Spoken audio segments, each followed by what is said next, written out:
نحمده ونصلي على رسوله الكريم۔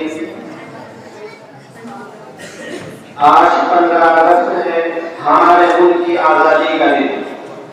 آپ تمام باشندگان ملک کی خدمت میں یوم آزادی کی پرخلوص مبارکباد۔ آج ہم ایک آزاد ملک کے سانسیں لے رہے ہیں۔ ملک کی آزادی سونے کے کشت میں سجا کر ہمیں نہیں دی گئی، بلکہ اس ملک کی آزادی حاصل کرنے کے لیے جان و مال، عزت و آبرو اور گھر بار کی قربانی دی گئی۔ ہزاروں مسلمانوں، ہندوؤں، عیسائیوں اور سکھوں نے جان کا نذرانہ اس ملک کی آزادی کے لیے پیش کیا ہے۔ علماء کرام کی قربانیوں کو کسی بھی طرح فراموش نہیں کیا جا سکتا۔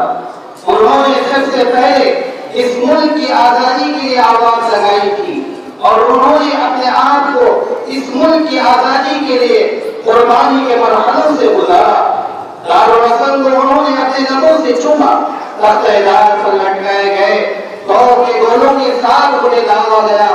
مالٹا کی جیل کی تنگ و تاریخ کوٹری میں بھی انہوں نے وطن سے محبت کے ترانے گائے۔ ظلم و ستم اور دارالحسن کے ہر مرحلے سے یہ کہتے ہوئے کامیاب گزرے، سرفروشی کی تمنا اب ہمارے دل میں ہے، دیکھنا ہے زور کتنا بازوئے قاتل میں ہے۔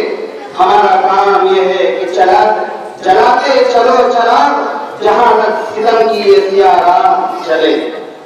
میرے عزیزو، آج ہم ایک آزاد ملک میں سانسیں لے رہے ہیں۔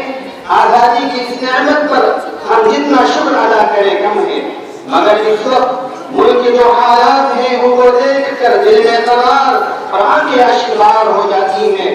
تشدد، ظلم اور بربریت کے مناظر اس ملک میں بسنے والے انصاف پسند لوگوں کو بے چین کر دیتی ہے۔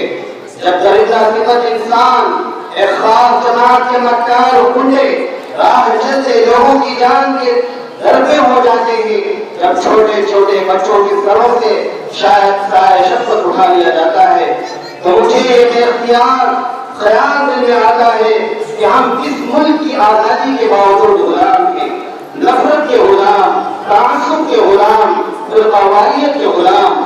ملک میں کوشش کی جا رہی ہے کہ نفرت کا زہر دلوں میں پیوست کیا جائے، رگ و روشے میں رچا بسا دیا جائے۔ یاد رکھیے گا، نفرت خاندانوں کو، ملکوں کو، بستیوں کو تباہ و برباد کر دیتی ہے۔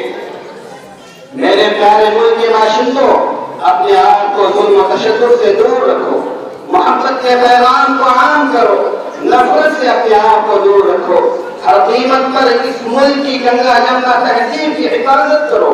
افسوس کی بات یہ ہے کہ آج فرقہ پرست عناصر مسلمانوں سے یہ پوچھتے ہیں کہ تم ملک کے وفادار ہو یا غدار ہو، کیونکہ ہم نے اس ملک کے ساتھ وفا نبھائی ہے، آج بھی وفا نبھائیں گے، اور ہمارا یہ عزم ہے کہ ہم اس وطن عزیز کو غلامی سے ہر ممکن محفوظ رکھیں گے، اور اس کے لیے اگر ہمیں دوسری جنگ کی ضرورت پڑی تو ہم یہ کہتے ہوئے سروں پر کفن باندھ کر نکلیں گے کہ سرفروشی کی تمنا اب ہمارے دل میں ہے، دیکھنا ہے زور کتنا بازوئے قاتل میں ہے۔